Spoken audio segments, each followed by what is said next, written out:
Well, you go back to game one, right, which was on the scoreboard, one-sided the other way, and this didn't even feel remotely that close, did it?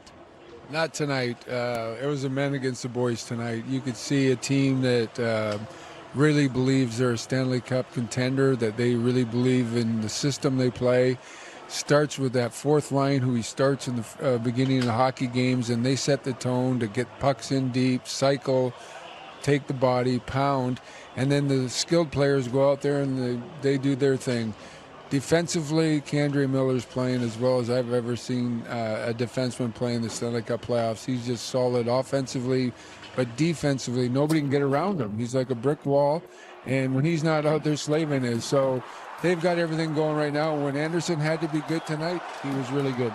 They're both like an octopus. It's almost like they have 8 arms out there, both Miller and Slavin using that long reach, keeping the Montreal Canadiens to the outside, transporting the puck through the neutral zone, lugging the puck out of their zone, Hank.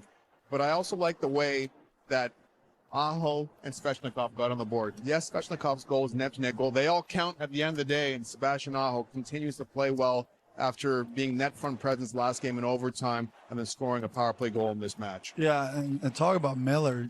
I remember first time I saw him on the ice, he showed up in New York and during training camp, and I couldn't believe the skill.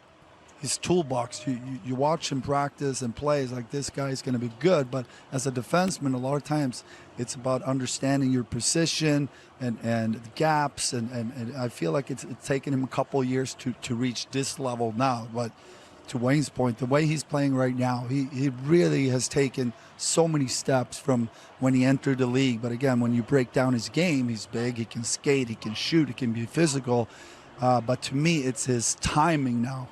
And his reads are really on point. So it's impressive to watch. I think it's probably because he started off as a forward before he made that transition and became a D-man. Did a tremendous job at developing him there at University of Wisconsin, the Badgers. And it's just taken him some time. And he's a big guy, too. I always say you're 6'3", 6'4", 6'5".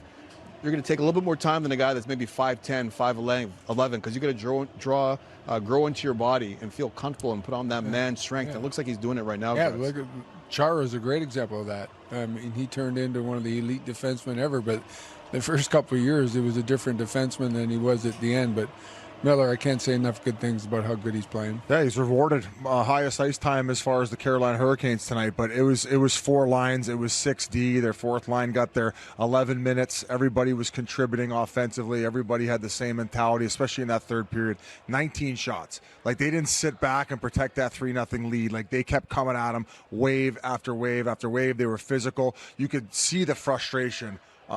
Anderson was trying to get something going, maybe even getting a fight there against Chatfield. Yep. And also you saw K'Andre as well.